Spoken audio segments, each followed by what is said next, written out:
அனைவருக்கும் வணக்கம் ஃப்ரெண்ட்ஸ். இன்றைக்கு அரைக்கீரையில் பல நன்மைகள் நமக்கு கிடைக்குது.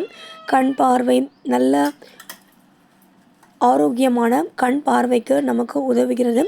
கண் பார்வை மங்கலாக தெரிகிறவங்க நிச்சயமாக அரைக்கீரையை உணவுகளில் உட்கொள்வதன் மூலம் அந்த கண் சம்மந்தப்பட்ட பிரச்சனைகள் எல்லாத்தையுமே சரி செய்யலாம்.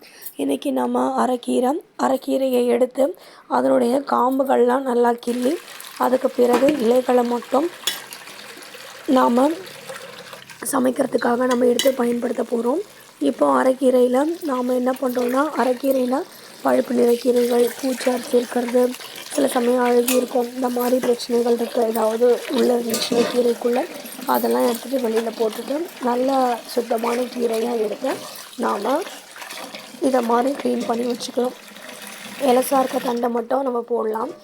இலசா இருக்க தண்டு வரைக்கும் போட்டு நாம் அந்த கீரையோடு சேர்த்து நம்ம கடைஞ்சிக்கலாம். எப்போவுமே தண்ணியை பிடிச்சி அலசி கீரையை இன்னொரு பாத்திரத்தில் மாற்றிடணும்.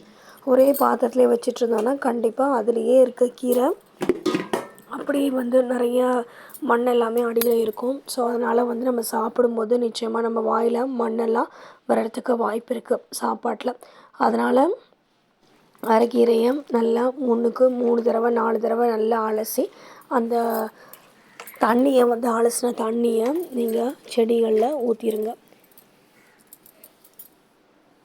திட்டமாக புளி, தக்காளி, வெங்காயம், ஒரு 2 தக்காளி நான் எடுத்திருக்கேன், ஒரு 3 வெங்காயம் எடுத்திருக்கேன்.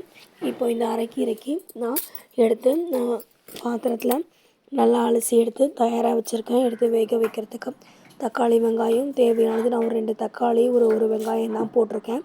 ஸோ உங்களுக்கு திட்டமாக நீங்கள் போட்டுக்கோங்க, உங்களுடைய கீரைக்கு ஏற்ற மாதிரி. நான் ஒரு கட்டு கீரை வச்சுருக்கேன். ஒரு கட்டு கீரை 25 ரூபா அப்படின்னு சொல்லியிருந்தாங்க. இந்த அரைக்கீரையை பார்த்திங்கன்னா நிறைய உடல்நல ஆரோக்கியத்தை கொடுக்குது, செரிமானத்தை சீராக்குது, குளிர் பதனூட்டி அப்படின்ற ஒரு சிறப்பு பெயரும் இருக்குது. நம்ம உடலில் எங்கேயாவது புண்கள் வந்திருந்தால் கூட அந்த புண்களை குணப்படுத்துறதுக்கு இந்த அரைக்கீரை ஒரு மிகப்பெரிய ஒரு பயனுள்ள கீரையாக நமக்கு செயல்பட்டு வருகிறது. கண்களில் நமக்கு நல்ல பார்வையை கொடுக்குது. இரும்பு சத்து நிறைந்த ஒரு கீரை அப்படின்றது இந்த அரைக்கீரைக்கு ஒரு பெருமை உண்டு. இப்போ நம்ம தேவையான நல்லா கீரையை அலசி நல்லா எடுத்து வச்சுக்கிட்டோம். 1க்கு 3 தடவை நல்லா அலசிட்டோம். அதே மாதிரி இப்போ அந்த கீரை கூட நம்ம தக்காளி, வெங்காயம், பச்சை மிளகாய் போடணுன்னா போட்டுக்கோங்க. அதுக்கு பிறகு நம்ம உப்பு போட்டு திட்டமாக தண்ணி ஒரு கிளாஸ் விட்டால் போதும். கீரையை பார்க்கும்போது நிறைய இருக்கும், ஒரு குக்கரில் நிறைய ஃபுல்லாக வரா மாதிரி இருக்கும். ஆனால் தண்ணியை நம்ம ஊற்றிடக்கூடாது.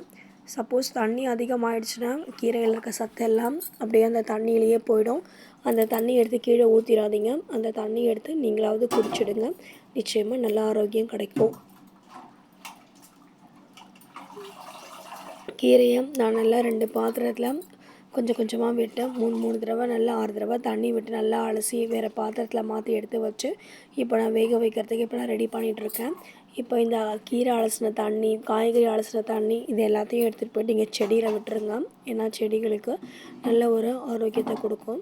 இப்போ கீரை இப்போ ரெடி பண்ணியாச்சு. ஸோ இவ்வளோ கீரை இருக்க மாதிரி இருக்குது. அதனால் நிறைய தண்ணியை நம்ம ஊற்றிடக்கூடாது. அடுத்து நம்ம இதுக்கு தேவையான கீரை கடையிறதுக்கு என்னென்னலாம் போடணுன்றதை நம்ம அடுத்து போடலாம். இப்போ நம்ம இது கூட தக்காளி, வெங்காயம் போட போகிறோம். தக்காளி, வெங்காயம், அதுக்கு பிறகு நம்ம புளி, உப்பு,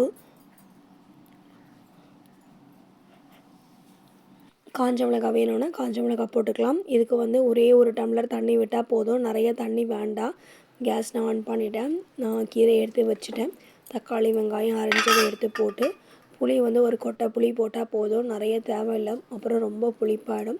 ஒரு கொட்டை புளி போட்டு கொதிட்டமாக உப்பை போட்டு நீங்கள் குக்கரில் கேஸ்கட் போட்டு நல்லா மூடி ஒரு விசிலை நீங்கள் விட்டுருங்க. இது ஒரு 3 விசில், அது கூட ஜாஸ்தி தான், 2 விசில் வந்தால் போதும். ஏன்னா கீரை ஒரு விசில்லையே நல்லா வெந்துடும். விசில் வந்த பிறகு நம்ம அதை இறக்கி வச்சு நம்ம கல் சட்டியில் மாற்றி நம்ம கடைய போகிறோம். ஒரு பக்கம் குக்கரில் கீரை வெந்துக்கிட்டே இருக்க, ஒரு பக்கம் நம்ம பூண்டெல்லாம் உரித்து வச்சுக்கலாம். அந்த பூண்டெல்லாம் உரித்து நம்ம என்ன பண்ணணுன்னா, நம்ம அதை கடுகு, கொஞ்சம் சீரகம், பெருங்காயத்தூள் போட்டு நல்லா பொரி வந்த பிறகு இந்த பூண்டையும் அதுலேயே எடுத்து போட்டு நம்ம வறுக்க போகிறோம். வறுத்துட்டு அதை நம்ம கீரையாக நம்ம விசில் வந்தோடனே இறக்கி கல் சட்டியில் மாற்றி கடைஞ்சிட்ட பிறகு நாம் இந்த பூண்டையும் தூக்கி, அதாவது கடுகு, சீரகம், இது கூட இந்த பூண்டையும் போட்டு நல்லா வதக்கி, காஞ்ச மிளகாயும் போட்டு நம்ம வதக்கி அதை நம்ம எடுத்து நம்ம கீரையில் கடைஞ்ச கீரையில் எடுத்து நம்ம தாளிக்க போகிறோம். ஸோ பூண்டு உரிக்க கஷ்டமாக இருந்துச்சுன்னா முதல்ல நீங்கள் தட்டிக்கோங்க. முதல்ல தட்டிட்டு அதுக்கப்புறமா நீங்கள் உரிச்சிங்கன்னா கண்டிப்பாக ஈஸியாக வந்துடும். உரித்த பிறகு பூண்டை நல்லா கழுவிட்டு அதை நீங்கள் அப்புறமா நீங்கள் அதை 2 தட்டு தட்டினீங்கன்னா உங்களுக்கு தாளிக்கிறதுக்கு ரொம்ப ரொம்ப ஈஸியாக இருக்கும்.